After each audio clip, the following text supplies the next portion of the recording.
Fikk hun en kvest i ræva.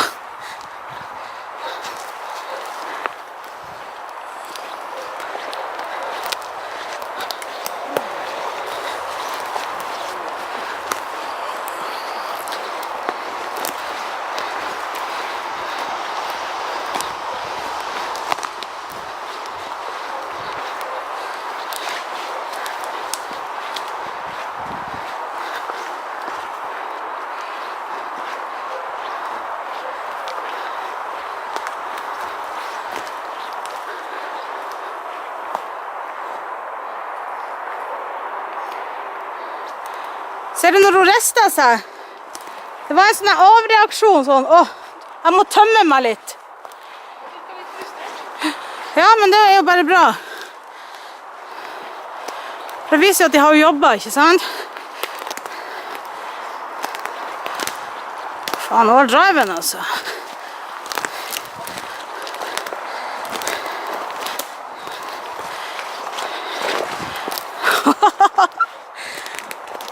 Skal vi se, nå vind kommer imot.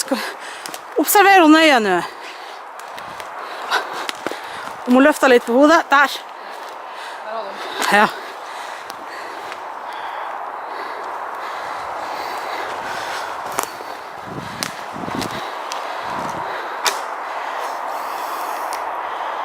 Det som hun gjør nå er litt bra. Hun vet at den ligger der. Hun har ikke skjønt hva det er, men hun stresser ikke.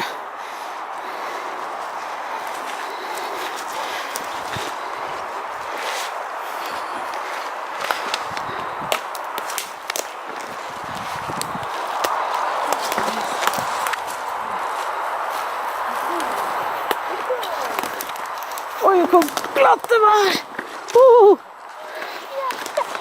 Så var det bra!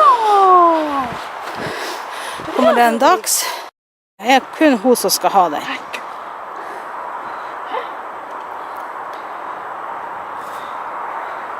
Og det gjør de med nesen. Filmer du?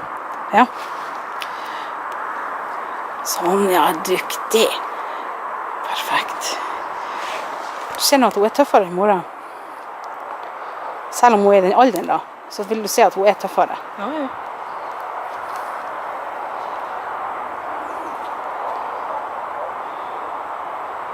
Ta litt tak i den nå, kom igjen.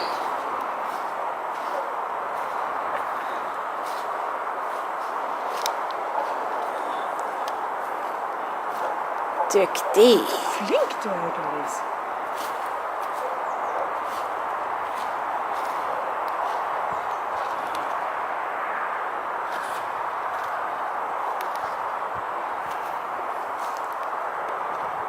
Ja, det var...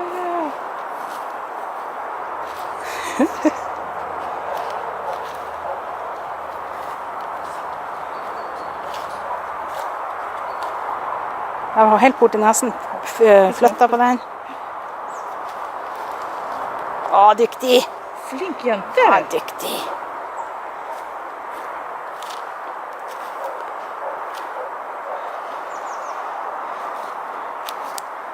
Så hvis vi hadde stresset og gått nå, så hadde ikke dette skjedd. Nei.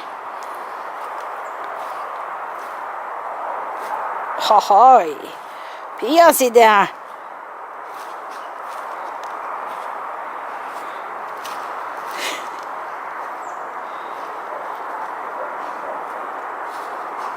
Ja, flett på hodet det.